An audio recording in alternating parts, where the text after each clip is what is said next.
konsep derivatif parsial atau turunan parsial pada ekonomi. Jadi untuk yang pertama itu adalah produk marginal atau marginal product, di mana produk marginal ini kita akan menemukan fungsi produksi dengan dua input. Artinya dia itu tidak hanya capital doang atau hanya labor doang, tapi dia dalam satu fungsi produksi.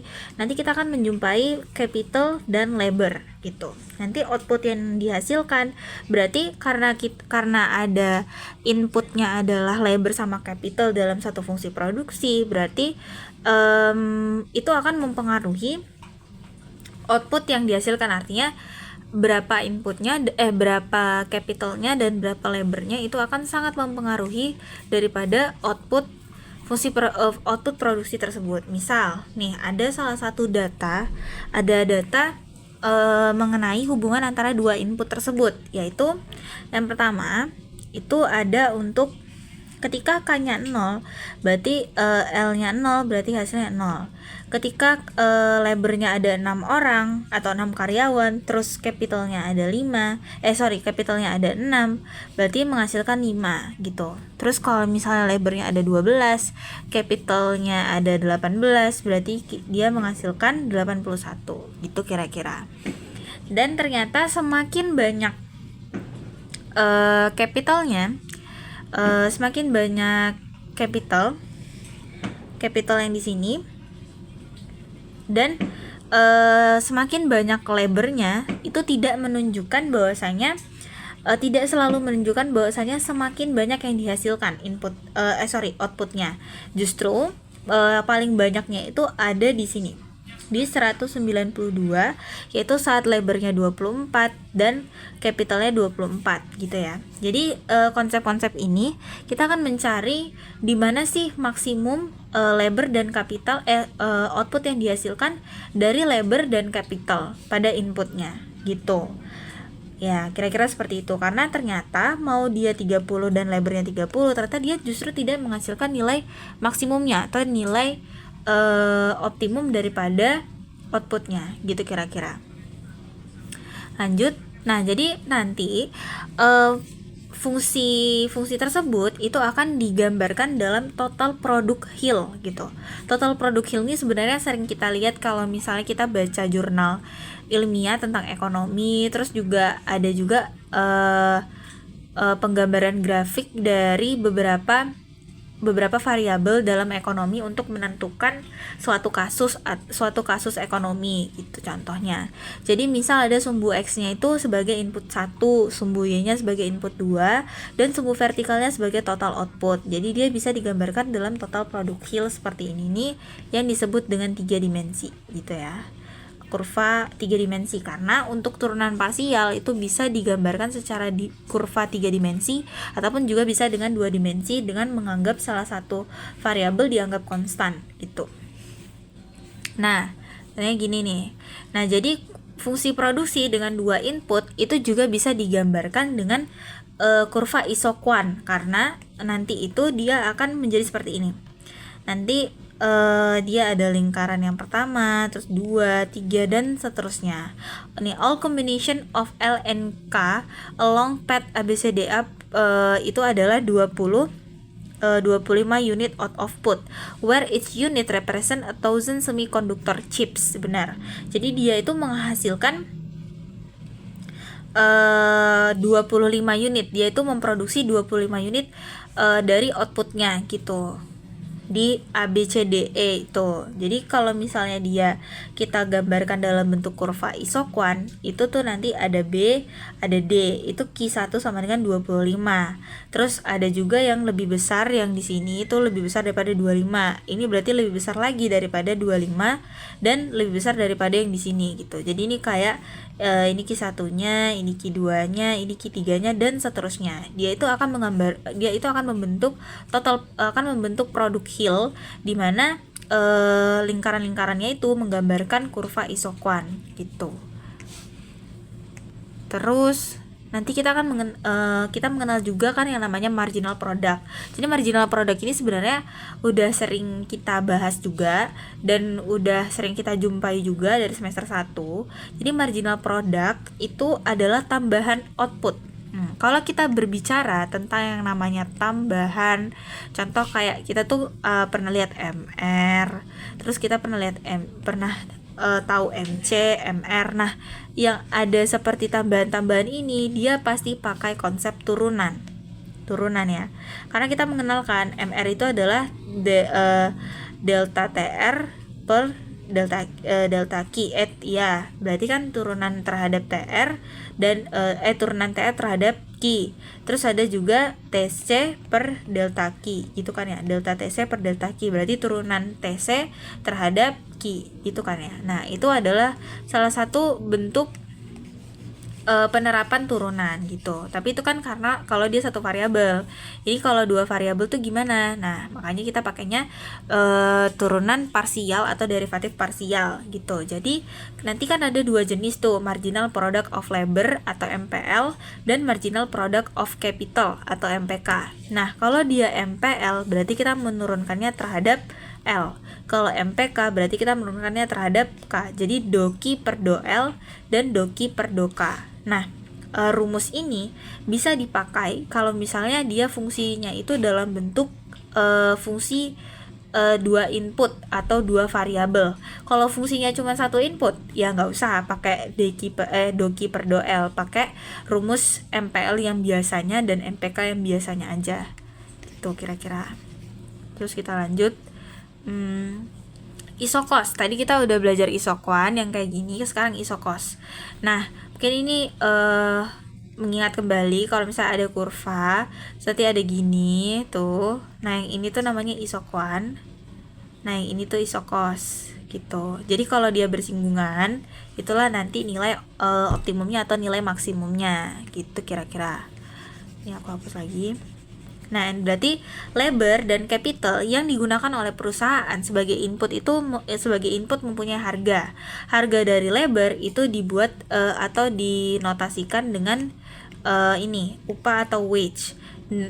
Dan harga dari capital atau cost of capital itu dinotasikan dengan rent atau R. Berarti R itu adalah cost of capital dan W itu adalah untuk wage, di mana kurva isokos itu punya fungsi seperti ini, yaitu C sama dengan W atau wage dikali dengan labornya dan rentnya dikali dengan capitalnya. Jadi kombinasi jumlah labor dan capital yang bisa dibeli dengan sejumlah uang tertentu itulah yang disebut dengan isokos. Kombinasi jumlah labor dan capital yang bisa dibeli dengan jumlah uang tertentu. Jadi ini biayanya nih, ini costnya nih.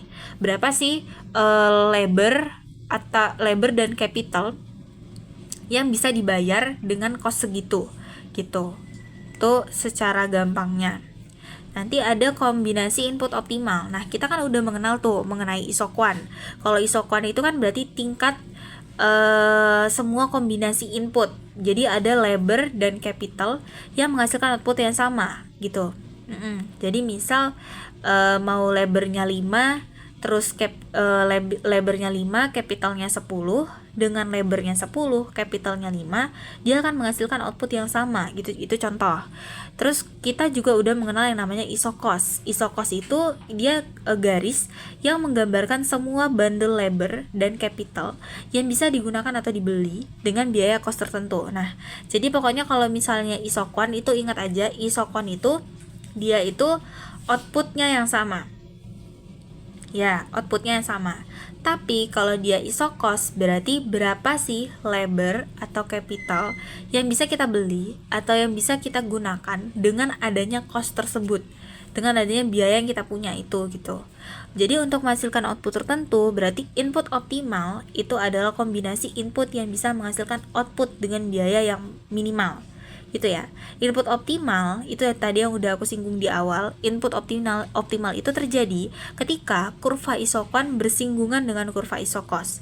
Jadi dia nanti kurvanya tuh nyinggung gini. Ini isokos kan, ini isokuan. Nanti Nah, nanti dia kira-kira nyinggung gini. Tapi kalau misalnya dia di sini tuh belum optimal. Gitu ya. Jadi yang optimal itu yang menyinggung gitu. Kombinasi ini juga sering disebut dengan keseimbangan produksi atau produk equilibrium gitu. Terus kombinasi input optimal. Nah, ini ada contoh gambarnya nih. Pada gambar di samping untuk memproduksi sebesar Q1 Oke, kita lihat Q1. Sebesar Q1, ini Q1. Ini Q1. Terus kombinasi input optimal adalah titik A. Nah iya, kenapa titik A?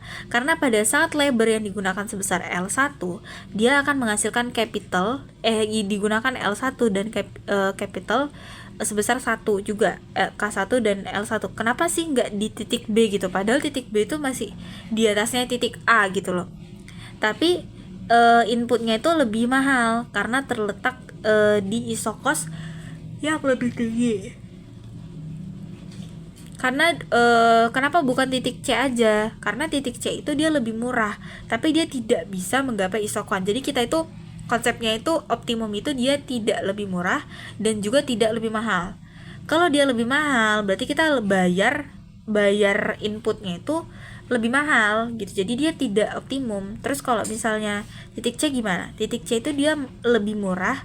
Jadi kita lebih murah tapi dia nggak menggapai optimumnya. Jadi kita kayak memakai capital dan memakai labornya itu tidak dengan maksimal gitu. Makanya yang benar itu atau yang menjadi optimum atau menjadi maksimum itu adalah ketika kurva isokwan dengan kurva isokos itu saling bersinggungan gitu. Terus lanjut. Nah ini pada gambar di samping, untuk memproduksi sebesar Q1, kombinasi input optimalnya adalah di titik A. Ya, di titik A saat labor yang digunakan sebesar L1 dan capital yang digunakan sebesar K1. Ya, kenapa nggak B? Karena B itu jumlahnya itu sedikit gitu loh. Karena di B itu kalau misalnya kita tarik garis, tuh, nih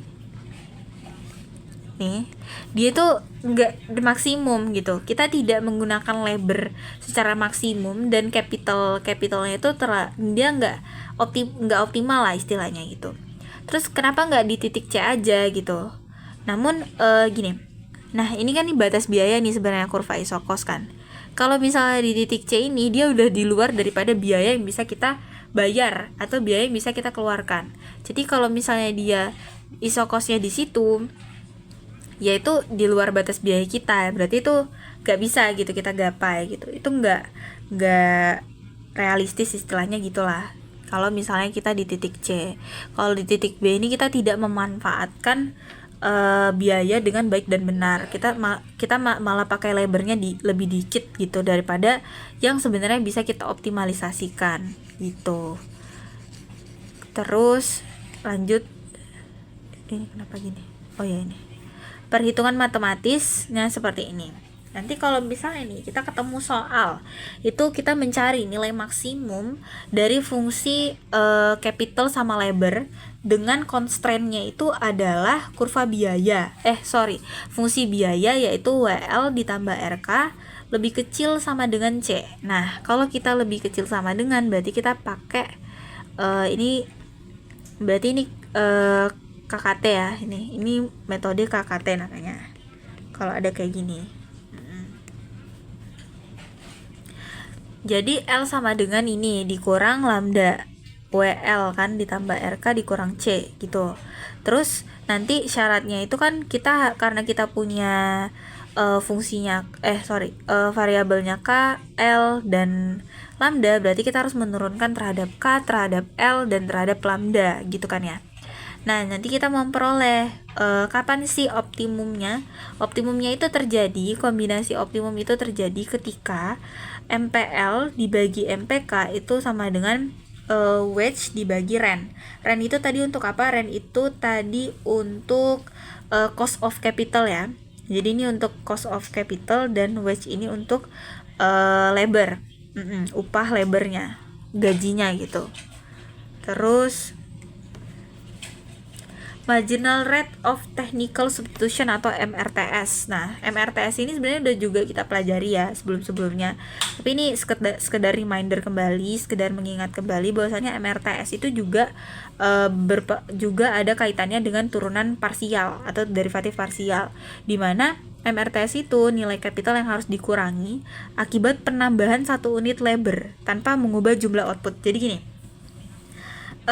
MRTS itu kita itu mengubah jumlah capital dan jumlah jumlah capital dan jumlah ininya apa satu lagi labor, tapi kita nggak menggeser kurva isoquant gitu. Jadi kita masih di satu jalur yang sama gitu kira-kira. Jadi tanpa mengubah jumlah outputnya. Jadi kita nggak membuat outputnya itu berubah gitu. Jadi yang berubah itu hanya inputnya doang gitu. Itu gimana contohnya? Nah gini, fungsi produksi suatu barang itu adalah Q sama dengan 6K pangkat 2/3 L pangkat 1/3. Kalau misalnya kita ketemu soal kayak gini, kita nggak perlu pusing di pangkatnya kenapa pecahan gitu.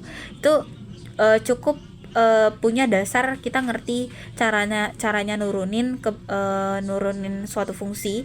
Terus kita juga harus ngerti turunan parsial itu seperti apa gitu.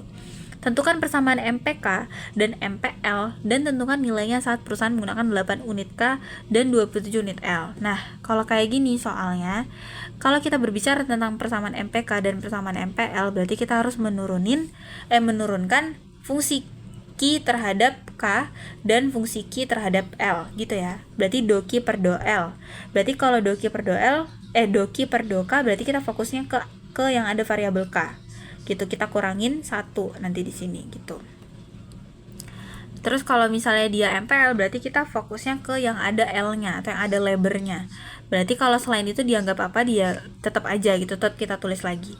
Berarti nanti 2Q pangkat 2/3 L minus 2/3. Nah, seperti itu. Terus nanti ada jika K sama dengan 8 dan L-nya 27 gimana? Nah, karena kita udah dapat MPL dan MPK-nya, langsung aja masukin nilai labor dan nilai capital yang diketahui di soal. Gitu. Terus contoh 10. Nah, contoh 10 ini ada seorang produsen mengalokasikan 96 satuan uang untuk membayar upah tenaga kerja dan sewa barang modal. Upah per unit adalah sebesar 3. Dan sewa per unitnya, nah kalau kita ketemu soal kayak gini, kita tuh identifikasi dulu dia ini lambangnya apa ya gitu, biar kita bisa mengkonversikannya atau kita bisa menggabungkannya dalam bentuk fungsi gitu. Seorang produsen mengalokasikan 96 satuan uang berarti ini cost ya, untuk membayar upah tenaga kerja dan sewa barang modal, di mana upah per unit adalah sebesar 3, berarti W sama dengan 3. Terus sewa per unitnya adalah 4, berarti rentnya adalah 4. Itu kan, fungsi produksi yang dihadapi adalah Q sama dengan 12 KL. Tentukan jumlah input optimum yang digunakan dan berapakah unit yang dihasilkan. Nah, kalau kita berbicara tentang input optimum, kita balik lagi ke yang ini. Yang ini nih, yang MPL per MPK sama dengan wage per rent gitu ya. Jadi kita langsung aja ke jawabannya. Sini kita tuh bisa pakai cara Lagrange, bisa pakai cara rumus. Kalau misalnya kita mau pakai cara rumus, ya udah cara biasa, yaitu pakai MPL per MPK, yaitu wage per R, di mana 12K per 12L itu sama dengan 3/4. Berarti K sama dengan 0,75L. 0,75L. Nah, persamaan biaya itu kan WL ditambah RK sama dengan C. Karena kita di sini ada upah dan ada sewa, berarti akan muncul persamaan biaya. Berarti WL itu adalah 3L karena tadi upahnya itu adalah 3. Terus rentnya itu adalah 4, berarti 3L tambah 4K sama 96. Nah, kita kan tadi udah tahu tuh K-nya berapa. Substitusikan aja nilai K itu ke dalam fungsi biaya. Dapatlah nilai L-nya. Ketika dapat L dan dapat K, kita bisa mengoperasikan K dan L ini ke dalam fungsi produksi, sehingga dapatlah berapa total unit yang bisa dihasilkan gitu, optimumnya, nilai optimum dan berapa unit yang dihasilkan dari nilai input optimum tersebut gitu. Terus tuh udah, terus kita masuk ke yang namanya kurva kepuasan marginal atau marginal utility. Nah, kalau kita udah membahas tentang marginal utility, marginal product, marginal cost, marginal revenue, marginal pokoknya yang ada kata marginalnya di dalam konsep ekonomi, itu berarti dia memakai konsep turunan gitu. Turunan terhadap apanya gitu, terhadap fungsinya. Fungsi contoh kalau dia marginal utility berarti terhadap fungsi utility-nya, terus kalau dia marginal cost berarti terhadap fungsi total cost-nya, kalau marginal revenue total revenue-nya gitu. Ini konsepnya seperti ini ya, sama aja sebenarnya konsepnya kayak yang awal-awal gitu. Kalau marginal utility itu kan seseorang itu akan merasakan kepuasan atau utilitas tertentu pada XY gitu. Jadi dia ada suatu fungsi yang melambangkan kepuasan seseorang terhadap kombinasi atau barang tertentu gitu. Atas dua jenis barang ya, dua jenis barang.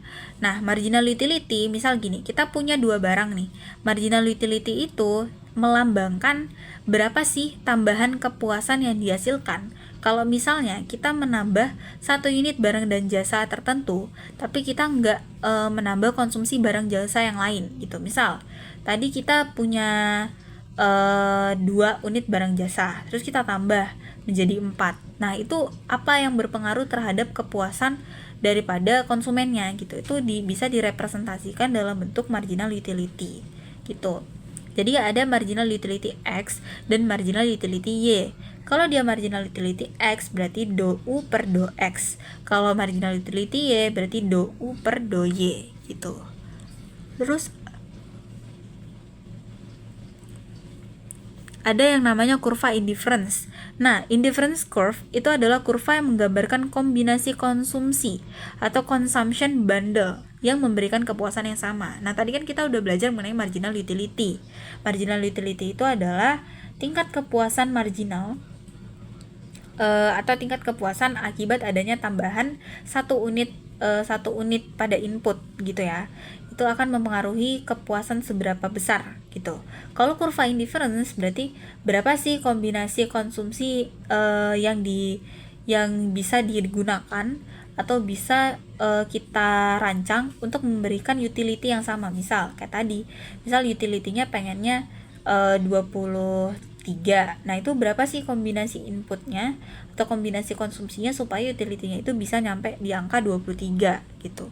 Jadi pada gambar di samping konsumsi 1,2 dan 3,1 itu mempunyai nilai kepuasan yang sama karena dia berada di garis kurva yang sama gitu. Jadi semakin ke atas kanan itu kepuasannya semakin tinggi gitu ya. Sebenarnya sama aja sih konsepnya kayak tadi ini yang kurva isokon yang tadi. Ya, tapi ini indifference curve, ini bukan kurva isokon gitu. Budget line. Nah, seseorang itu tidak bisa membeli semua consumption bundle. Nah, iya. Tadi kan kita udah belajar atau kita udah aku udah ngejelasin mengenai kurva indifference. Tapi kan dia semakin ke atas itu kepuasannya itu semakin tinggi. Nah, namun kita sebagai manusia dalam konsep ekonomi itu punya batasan sumber daya, artinya kita punya batasan modal. Nah, jadi gimana caranya supaya kita bisa mendapatkan hasil yang optimal dari modal yang ada dengan tingkat kepuasan tertentu gitu. Makanya pada kurva budget line itulah yang akan membatasi dari consumption bundle yang ada pada kurva indifference. Jadi berbagai consumption bundle yang bisa dibeli oleh konsumen dengan jumlah uang yang dia miliki itu akan membentuk yang namanya budget line atau kurva pendapatan atau kurva budget. Nah, misal dengan uang sebesar M, harga barang X sebesar PX dan harga barang Y sebesar PY, maka persamaan budget line-nya itu adalah PXS dan PYY sama dengan M gitu. Terus nanti ada konsumsi optimal. Nah, dengan jumlah anggaran yang ada, konsumsi optimum adalah konsumsi pada kurva indifference tertinggi yang bisa dicapai. Kapan itu terjadi? Itu dia tuh konsepnya sama seperti isokos dan isokon yang bersinggungan. Berarti konsumsi optimal itu terjadi ketika kurva indifference atau indifference curve itu bersinggungan dengan kurva budget line gitu ya. Berarti pokoknya optimum itu bersinggungan. Kalau tadi dia optimum yang di atas itu, yang di slide sebelumnya itu dia isokos dengan isokwan. Kalau yang konsumsi optimal atau optimum consumption berarti indifference curve dia harus bersinggungan dengan budget line, baru dia dikatakan optimum. Karena kalau misalnya di titik B itu dia nggak optimum dan di titik A itu dia budgetnya nggak nyampe segitu gitu. Karena budget line itu ya budget constraint, itu budget yang bisa dicapai oleh oleh konsumen dalam mencapai konsumsi optimal gitu. Kira-kira gitu. Nanti perhitungan matematisnya gitu ya. Seperti ini juga, seperti perhitungan matematis di marginal product tadi, marginal utility juga gitu. Marginal utility X per marginal utility Y, ini harus banget diingat. Marginal utility X per marginal utility Y sama dengan PX di per PY gitu. Nah, kalau tadi dia ada marginal rate technical substitution, itu marginal rate technical substitution itu digunakan untuk mengetahui ini penambahan dari inputnya tapi dia tidak mengubah output gitu ya. Jadi kayak bukan perubahan daripada input dan output input yang ada pada suatu fungsi tapi dia tidak merubah outputnya, itu kan marginal rate technical substitution. Tapi kalau dia marginal rate substitution, banyaknya barang Y yang dikorbankan untuk menambah satu unit barang X. Jadi gini, misal kita itu mau mengorbankan barang Y sebesar 2 untuk mendapatkan barang X sebesar 1 gitu. Nah, berapa sih barang Y? Jadi ini, kita pengen mendapatkan tambahan 1 unit barang X. Tapi di situ tuh di dalam satu fungsi itu ada barang Y juga. Nah, berapa barang Y yang harus kita korbankan supaya kita dapat barang X itu sebesar 1 tambahan gitu. Tapi kita harus punya tingkat kepuasan yang sama. Jadi walaupun dia berubah-ubah inputnya, tapi tingkat kepuasan yang dihasilkan itu harus sama. Makanya dibuat rumus MRS XY AMUX per MUY. Contoh soalnya adalah kepuasan dari mengkonsumsi barang X dan Y itu ditunjukkan dengan persamaan U sama dengan X kuadrat Y pangkat 3. Nah, jika pendapatan konsumen adalah sebesar 1000 dan harga barang X dan Y berturut-turut adalah 25 dan 50, maka bagaimana bentuk fungsi marginal utility-nya? Terus kalau misalnya konsumsi barangnya adalah 14 unit dan 13 unit, jadi gimana nilai marginal utility-nya? Terus kombinasi konsumsi optimal. Nah, jadi contohnya tuh kayak gini. Nanti kita kalau MUX itu kan berarti DU per DX ya. DU per DX berarti jadinya 2Y pangkat 3X dan MUY itu adalah DU per DX 3X kuadrat Y kuadrat. Nah, nanti dapatlah XY-nya, terus nanti ada MUX-nya dan MUY-nya. Berarti ada konsumsi optimum. Kalau konsumsi optimum itu kan tadi udah dijelaskan tuh di awal. Konsumsi optimum itu terjadi ketika MUX per MUY sama dengan PX per PY. Makanya di sini langsung dibuat syaratnya kan. Ini 2Y pangkat 3 per 3X kuadrat 3X kuadrat Y kuadrat sama dengan 25 per 50 gitu. Terus dia memenuhi budget line 25X ditambah 50Y. Jadi kan kita dapat nih X-nya dapatlah Y-nya juga gitu kan. Baru kita masukin ke kurva budget line.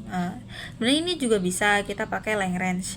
Kalau pakai Lagrange, langkah-langkahnya itu adalah yang pertama sekali itu kita harus buat dulu kan ya kurva fungsi pendapatannya gimana. Karena dia pakainya 25 dan 50, berarti 25 X ditambah 50Y itu sama dengan 1000 gitu ya.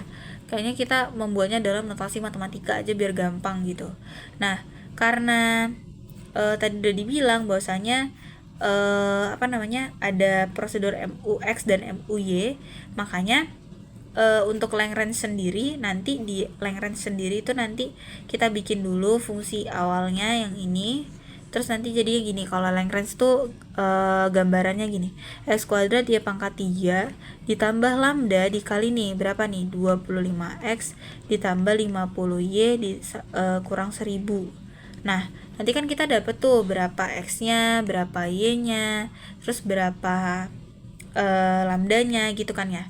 Nah, jadi itu kita bisa mengoperasikan yang lambda, U dan X-nya itu untuk menjadi berapa sih X yang didapat, terus berapa Y yang didapat, dan berapa lambda yang didapat dari situ gitu kira-kira.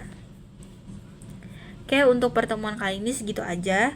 Next pertemuan itu kita akan belajar mengenai integral atau teori integral atau konsep integral secara lebih kompleks, lebih dari dasar dulu baru ke kompleks. Jadi oleh karena itu untuk pertemuan derivatif parsial sampai di sini aja.